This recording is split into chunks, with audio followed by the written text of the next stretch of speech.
Hello everyone, welcome back to Navigator Nuggets. I'm your host, Dr. Nicole Rochester, and I am really excited about today's episode because it's not something that I had planned to talk with you about today. But due to some circumstances that I'll share with you in a minute, we're going to continue our conversation from the last episode about telemedicine. Now, for those of you who may have missed that episode, I encourage you to go back and check it out. But I am going to do a quick recap of what telemedicine is. And then I want to share with you an experience that I recently had related to a surprise medical bill associated with the telemedicine visit from back in April. Now, as always, I share this information with you so that you can confidently and effectively navigate the healthcare system for yourself and for your loved ones. And this story that I'm going to share with you in this episode just demonstrates how even someone with my level of expertise can still get sucked in when it comes to healthcare. All right, so let's go ahead and get started. So as I shared in last week's episode, telemedicine has really evolved. Telemedicine started out years ago as a way for doctors to deliver medical care to individuals in remote locations, in rural areas where maybe they don't have a lot of doctors, and to provide support for other physicians who may not have access to certain specialties in those remote situations or in those remote locations. But now telemedicine has grown tremendously, especially as a result of the COVID-19 pandemic. And telemedicine is now used to a large degree as somewhat of like convenience care, similar to how we use urgent care centers. Generally, in a nutshell, what telemedicine is it is the delivery of healthcare or medical services through some type of technology, whether it's a telephone call, whether it's a video visit, but generally it is physicians or other healthcare professionals providing medical care using technology to an individual who is not sitting right in front of them in their office. So on that note, I want to talk with you about surprise medical bills and caution you about some of the things that are going on in the telemedicine industry. These are things that I was even surprised to find out, okay? Before I go into that, let me just talk to you very, very briefly about what a surprise medical bill is. I'm sure you all have heard about this before. Prior to COVID, I feel like it was the number one health topic that you heard about on the news and read about in newspapers. But let me just give you a very brief summary, and we are going to talk about surprise medical bills in many future episodes of Navigator Nuggets. Generally, a surprise medical bill is just that. It is a bill for a service, generally that you thought was covered by your medical insurance. Or if you're uninsured, it's a bill that you thought you had already paid. Maybe you go and you get services, you think you've paid the bill in full. Lo and behold, a month later, you get a bill for, $200 more or $300 more. Or maybe you went to the urgent care center and they collected, $50 from you, and you assumed that that was all that you needed to pay and that your health insurance company was going to pay the rest. And then next thing you know, you get a bill for a couple more $100. So surprise medical bills are a huge problem in our current healthcare system. It's something that we see a lot in emergency room settings and in patients who are hospitalized, but really you can see it throughout the gamut. But I will say, I was surprised to see a surprise medical bill pop up in the context of telemedicine. So for those of you that have been following me for a while, you know that I am a very transparent person, and I like to use my own personal experiences to illustrate some of the challenges and complexities associated with navigating healthcare. So I'm going to do just that. Back in April, you all, just a month or two into this horrific coronavirus pandemic, I found myself having what I thought at the time may have been COVID-19 symptoms. Now, these symptoms were not classic. I wasn't having a fever, but I was having not even really a cough, but kind of like a tickle in my chest that would make me cough. And it was associated with like a weird kind of pressure. That's really the best way that I can describe it. And it had been going on for a few days, and I was like paranoid. I was checking my temperature, making sure I didn't have a fever. I had purchased a pulse ox monitor maybe a few weeks prior to that, so I'm checking my oxygen levels in my blood to make sure those were okay, and everything was fine, but I just didn't feel right. So we had a new health insurance plan that I had not used before, and so I went through the process of figuring out how could I book a telemedicine appointment through this insurance company. So through my health insurance company, I was able to figure out that they do offer telemedicine visits. There was an app that I needed to download through a third party. I did all of that. I booked the appointment. If I remember correctly, I think I was charged something like maybe $35 or $30. I had to pay through my credit card at the time that I booked the appointment. Had a wonderful appointment with a very kind doctor. She determined that I really didn't have classic COVID symptoms and that I probably didn't need to be tested, but she went ahead and put it in order just in case I changed my mind at a later date. So the whole entire visit probably took about, 9 minutes, and then we were done. And I have put that out of my mind since then. I subsequently discovered that my symptoms were actually related to anxiety, that I needed to stop binge watching CNN, which I was doing at the time, and like obsessively checking the data for how many cases we had in the US and how many deaths and all that other stuff that I won't bore you with right now. All right, so again, that was in April of 2020. So fast forward, we're now in September, and I'm going through my bank statement, which admittedly I probably don't do as often or as meticulously as I should, side note, and I discovered this charge for $14.99. And the charge says Plush Care. So I'm sitting here, I'm like, Plush Care, that sounds familiar. So I'm racking my brain trying to figure out why this is familiar and why I have this $14.99 charge that I know nothing about. So I go to my handy dandy friend Google, type in Plush Care, and I discover that it is a telemedicine company. And then it all clicks. Yes, that is the company that I used to have my telemedicine visit back in April. So I'm like, but I haven't had another telemedicine visit since then. So I texted our family group chat and asked my husband and the kids, hey, did anybody book a telemedicine appointment recently? Because there's this $14.99 charge on my, bank in my bank account, and I have no idea what it's from. They all responded, nope, wasn't me. So now I'm really confused. Why is there this $14.99 charge? So what I did is I found the number for the company directly, and I called them and I said, hey, this is my name. I had a telemedicine visit with you all back in April, and I have a charge now on my bank account for $14.99. And I haven't had any more telemedicine visits with you, so I'm just kind of confused as to why this charge is there. You all, guess what the customer service representative told me? She said, oh, Mrs. Rochester, that is your monthly membership fee. Guess what? Apparently, I've been charged $14.99 for the last several months. They give you 1 month free, and then you're kind of put in this automatic cycle where you get charged $14.99 for the membership. So I'm sitting here like, I don't remember signing up for a membership. So you know how I am, or if you don't know, you will know if you continue following this channel.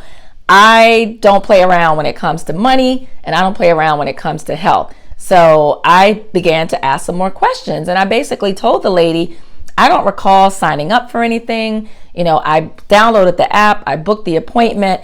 My understanding was that, outside of that $30 charge, that the charges were covered by my health insurance company. And in fact, I've received an explanation of benefits that says that that visit was covered. The health insurance company picked up the rest. So I'm having trouble understanding why I'm being charged this amount. Can you explain this? She proceeds to tell me that, in fact, when I booked this appointment, I opted in to this membership, and that there is a pop-up that would have popped up when I made the appointment that basically consents to 1 month free, followed by this $14.99 per month membership. So now I'm getting a little angry. I mean, frankly, I was a little bit pissed off because I'm like, a pop-up? I would notice a pop-up. And so I politely said, I don't recall seeing anything. I don't recall opting into this. What is the purpose of the membership? Like, I haven't even used you all since April. So what exactly am I paying for? And she explained that through this particular company, which is Plush Care, and you all, I'm not saying their name to throw them under the bus because you'll hear in a few minutes how things worked out. But I do think it's important for you all to just know what's out there. So what she explained is that the way Plush Care works is that through this membership, you get access to your lab results, or you have the ability to communicate with your doctor, I guess to send like text messages through the app, and you have the ability to book appointments through the app. So I basically told her that, I don't really have a need for those services. She immediately started talking about how she could refund this payment. That is amazing customer service, and I applaud Plush Care for that. So anyway, she said, I'm sorry about the confusion, and I'd be happy to refund the charge that you have on this month's bank statement. And then before I had an opportunity to say something else, she said, and I will talk to my supervisor about refunding the previous charges to your account. So you all, at this point, I hadn't even realized that I had been charged $14.99, for the last few months. So again, don't be like me, check your bank statements. But I will say that, the phone call went well. She explained what you get with the membership. She did also explain that you don't need a membership to receive services. I could absolutely book future appointments without the membership. So I thought she did a really good job explaining what comes with the membership, what I get without the membership, and she offered to refund my money. And within 5 to 6 minutes of hanging up the phone, not only did the September charges get refunded, but I also began to get emails letting me know that the previous month's charges had been refunded as well. So overall, that was a great experience with customer service, but it made me do some research because now I'm like, I got to bring this to the Your GPS Doc family. I need to talk about this on Navigator Nuggets because again, let's just give them the benefit of the doubt. I was freaking out. I thought I had COVID-19. Maybe, just maybe, there was some type of pop-up that I somehow missed. But if I, Dr. Rochester, health advocate, founder and CEO of Your GPS Doc, if I missed it, then I know that many of you may miss something like that as well. So I did a little research and I wanted to end this episode with some information for you about telemedicine services, how they are billed, and how you can make sure that you're not kind of roped into a membership service if that's not something that you want, okay? So there are many, many, many telemedicine companies out here, you guys. There's, Doctor on Demand, there's Teledoc, there's MD Live, there's American Well. I mean, the list goes on and on and on and on. And what I discovered in my research is that many of them have both a flat rate where you pay just for that visit, and that rate can range anywhere from $30 to $40. I've even seen $80, $100 per visit, depending on the nature of the visit. But then many of these companies also have a membership platform where you can pay a certain amount of money every month, and $14.99 seems to be the very popular choice for this option. And what you get depends on the platform. So some platforms like the one I mentioned, maybe you get some extra benefits, the ability to text the doctor, or the ability to go into the app and see your labs or see your x-ray results. Other ones for that membership fee offer unlimited visits, which I thought was a great perk. To pay $14.99 a month for an unlimited number of telemedicine visits, if you're somebody who uses that service regularly, that's not a bad price. I also saw at least one company that offers a membership for $14.99 for one person, or for a family of up to 6 for $24.99, the whole family can get unlimited visits. So again, particularly, during this time of COVID, when many of us are, not necessarily wanting to go out to our doctor's offices, although it is safe, and we'll talk about that in another episode, this could be a great thing, right? But the key is that you need to be aware. So what I want to tell you is that if you go to book a telemedicine visit through one of these third parties, through an app, just make sure that before you hit that book button or before you, finish putting in your credit card information, that you read all of the information that may be on that little teeny tiny cell phone screen, which is how I booked this appointment back in April. Now, you guys that follow me know that I tell you to always read everything when it comes to your health care. You need to read your health insurance contracts.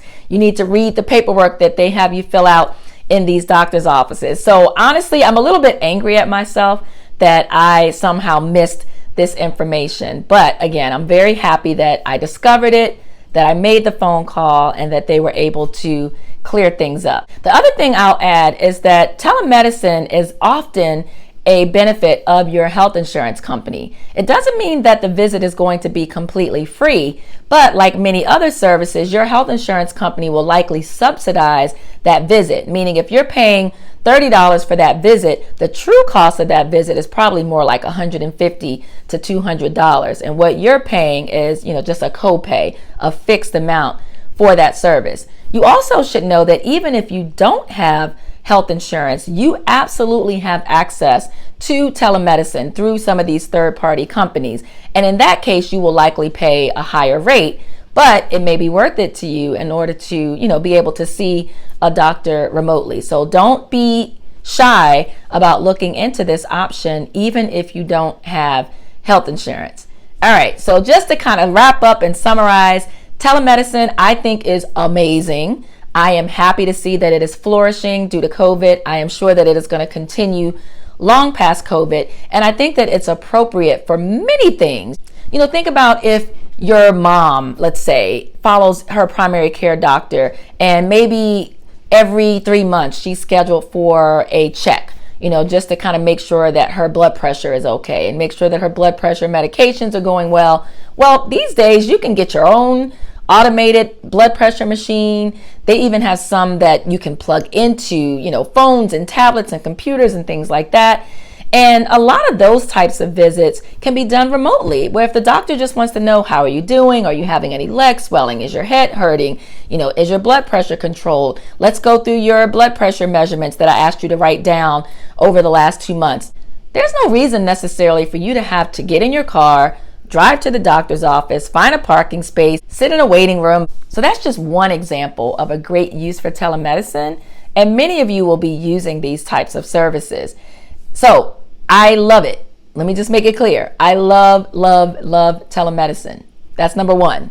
Number two, beware of the billing practices and make sure that you fully understand whether you are paying for a one-time visit, whether you are opting into a subscription model, which may actually work depending on what's offered and depending on how frequently you plan on using these services. But like anything else in healthcare, you need to read the fine print and you need to make sure that you understand what you are getting into. And then the last thing, which I tell you all over and over again, is to advocate for yourself. So if you, like Dr. Nicole, find yourself in a situation where you receive a bill for a service and you don't quite understand it, you're not sure why it's there, you should always pick up the phone and call, okay? Don't ever say, I could have said, oh, it's just $14.99. I'm just going to let that go. Hey, I don't know about you all, but that $14.99 could be a nice little lunch, okay? So when you receive a medical bill that you don't understand, you should always pick up the phone and call. Sometimes you'll need to call your doctor's office. Sometimes you may need to contact your insurance company. And in this case, sometimes you may need to call the third party directly. But whatever it takes, make sure that you understand what you are paying for. All right? So that's my little tale about surprise medical bills and telemedicine. I hope that this was helpful. Don't forget to like this video, share this video, and if you're not a subscriber, what are you waiting for? Go ahead and click that subscribe button so that you will get notified each time there is a new episode of Navigator Nuggets. Have an amazing week, and I'll see you all next Monday. Take care.